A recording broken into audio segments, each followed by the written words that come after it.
Hey everyone, welcome back to another episode of My Solo Chronicles. And I'm starting this 4-part series where I want to talk about what's your why. And I'm asking this question because, as you know, this podcast is centered around doing things solo. And I remember somebody asking me a while back, why do you do this? What started you on this trek of just doing things solo? And that question made me want to go even deeper and not only discover or reveal what my why is, but that of other people as well. In this series, I'm going to talk about not only why I do things solo, but also I'm going to show and reveal why other people do things solo or did things solo as well. And it doesn't have to be based around travel. It can be anything. Going to the movies, going to the restaurant, going to a theater, going traveling solo, of course. And I just wanted to explore that a little more. So in this first part, I'm going to explain my why because I get it so much. So I said, why not just kick this off with my why?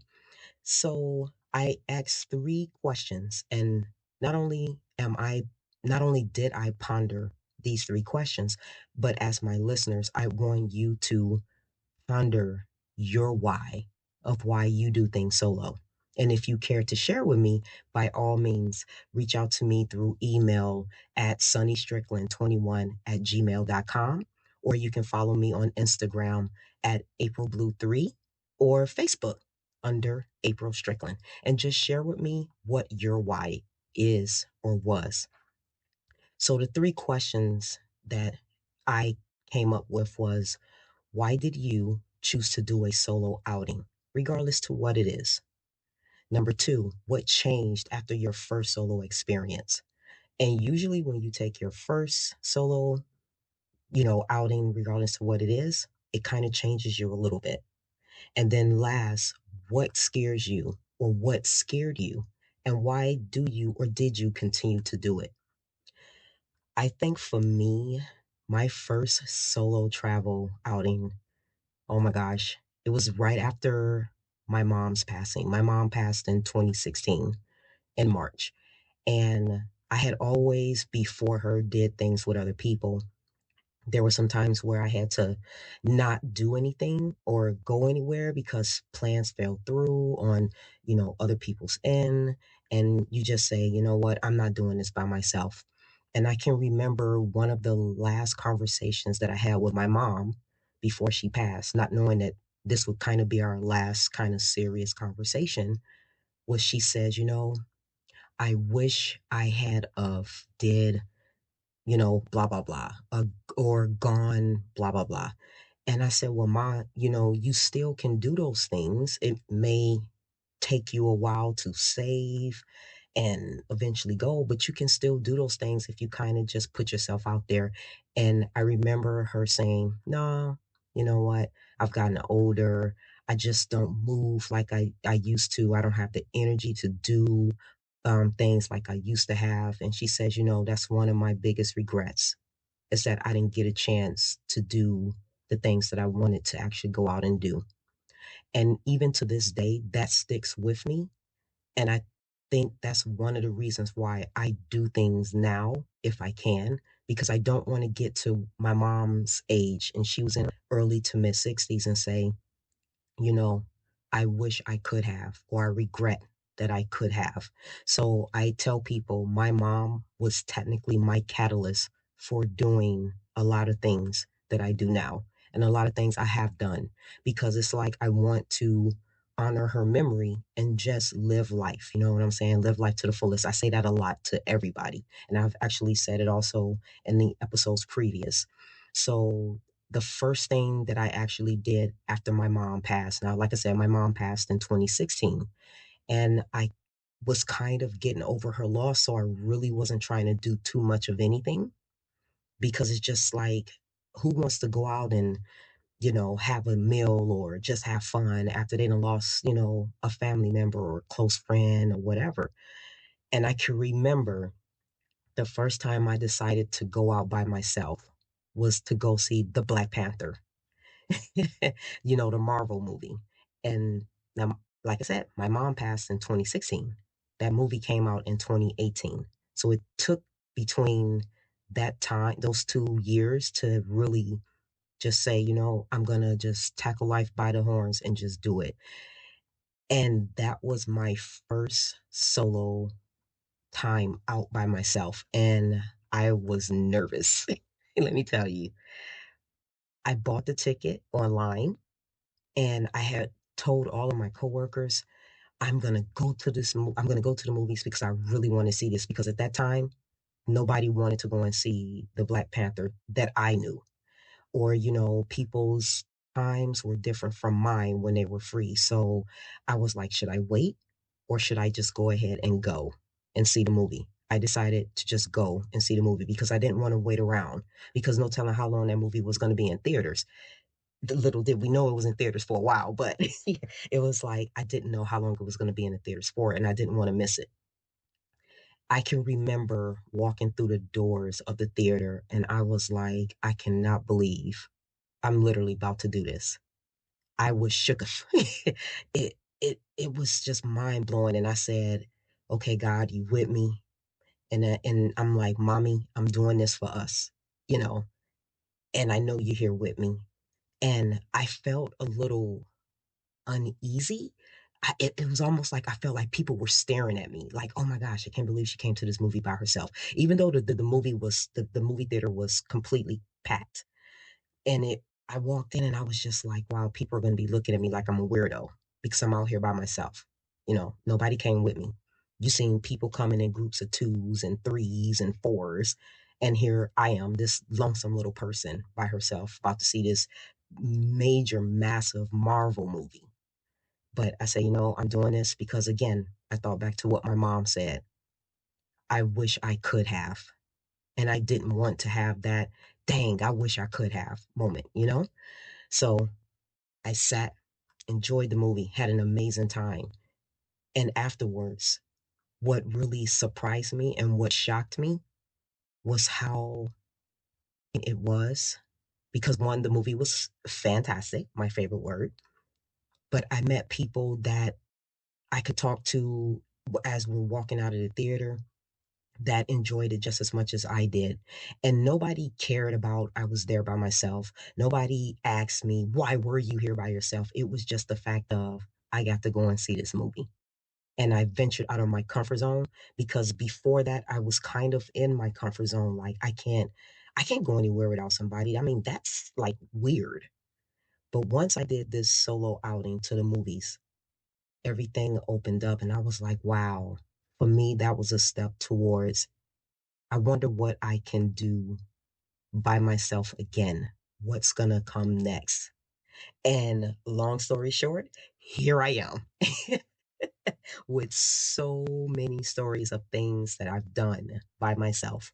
And again, like I said, my mom was my catalyst and those words that she said.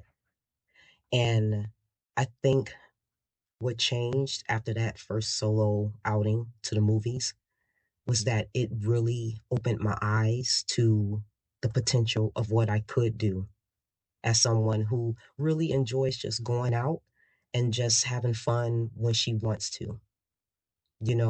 Things I started thinking about stuff that I could do by myself, places I could go by myself and just being, safe. I always say safety comes first. If you don't think about anything else in your planning, safety is always the catalyst of making sure that everything goes smoothly. And I started planning for like trips I wanted to take, even though I didn't know at the time I would eventually end up going to London by myself during COVID. That's for a whole nother episode. But it just opened up just you know, this window to the world of wow, I actually can do something by myself and not be afraid that people would be staring at me. Because I think a lot of times when you think about doing things by yourself, what is the first thought that we think about? We always think about people are going to be staring at me. They're going to be looking at me and wondering, oh, why are they here by themselves? And that's where I was at that before. going to the movie by myself. I was there, but then afterwards I was like, you know what? I don't care what people think. I don't care if people stare at me or whatever. I'm just going to do me because I'm doing this for me to kind of grow and come out of my comfort zone. And it was like the best thing ever. If that movie, I wonder if that movie wouldn't have come out if I would have eventually ventured out doing things solo.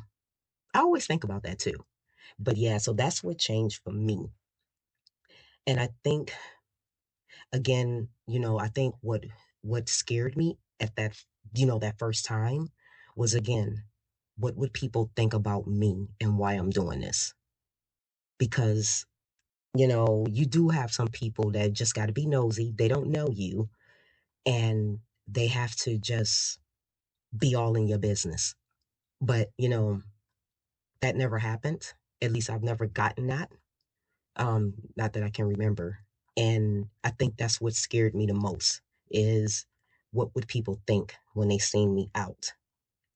And once I got past that thought and just said, you know what, I'm going to throw caution to the wind and just ignore that negative. Because to me, that's like a negative because you already kind of when you're thinking, oh, maybe I shouldn't do this because people are going to just be wondering about me.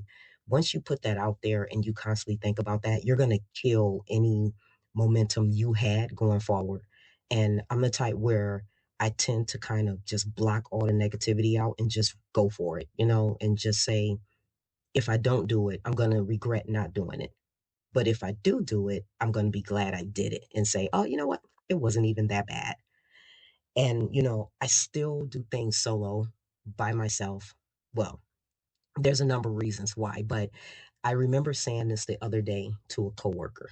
And I said, the reason why I still do things solo is because one, it's like when I finally, when that person, my person comes into my life, they may not want to go to do different things that I've already done. You know what I mean? You do have couples where one person in that relationship might be a homebody and the other one wants to go out and do things. And it's just like you have to come to a compromise. So I want to be able to do things and discover things before that person comes along. That's number one. And then number two, which technically, this should technically be number one, but I still do things solo because I always think about my mom and how she literally regretted not doing some of the things that she wanted to do.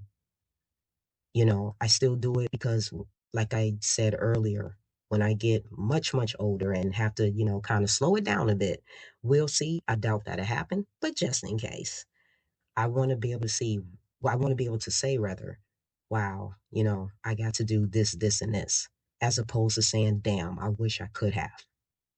And it's just like, I don't want to have that going forward later down the line.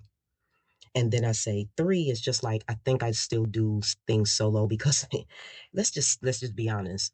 Not everybody's on the same page when it comes to doing activities. I don't care what they may be.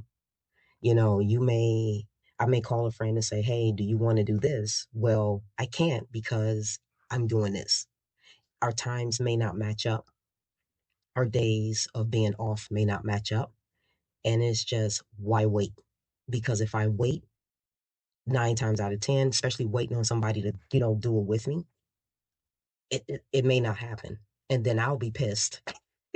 And I'm not very happy when I'm pissed. You know what I'm saying? So, and I think lastly, it gives me an opportunity to really meet other people who may be out with other people or they may be out by themselves. There have been things that or places that I've been that I have come across other individuals who have been there by themselves. A good example is when I went to BTS's J Hope's Osaka concert.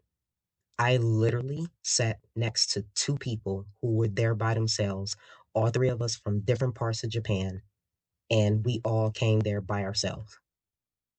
So I think that, by doing stuff still by myself and doing solo, it gives me an opportunity. It opens me up to meet new people and to discover different things, different cultures and stuff like that. And it's been one hell of a ride. You know what I'm saying? So that's kind of why I still do it. And, you know, my, I say my podcast was created, or originally my podcast was created to highlight my travel, journeys through these last couple of years. But as it has evolved, I want to be able to inspire people to step out of their comfort zone. And if they have, to be able to share it so that they can also inspire other people. And when I was asked that question, what is your why? Like, why do you do this? That just made my eyes open even more to, okay, yeah, what is my why? Because I think I never really thought about that. And I wanted to share finally, what is my why? And I probably have said, oh, my mom's my catalyst, or, maybe I just, said it in like one breath and then just went on to something else. But I wanted to share what was my why.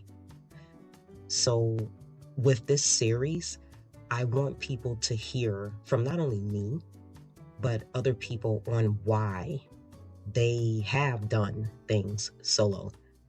And in the process, I hope that as you listen to me and the other people that is going to be a part of this series, I hope it inspires you to share as well. And like I said, it's like if you want to reach out to me and just say, hey, April, this is my why. Just think about the 3 questions that I said in the very beginning of this episode. Why did you choose to do a solo outing? What changed after that first solo experience? And finally, what scared you, or what scares you, and why do you and did you still continue to do it? And you can reach out to me again through email, just to share your thoughts at sunnystrickland21@gmail.com, or follow me on Instagram. I'm on Instagram at AprilBlue3, as well as Facebook under April Strickland, and just shoot me a little message and just say, this is my why. And I would be glad to share, if you don't mind, with my listeners. So this one was a little, this episode is a little short, but I just wanted to, kick off this series of What's Your Why? As always, my moonbeams, as I always say, enjoy the rest of your day, and I will talk to you in another episode. Bye.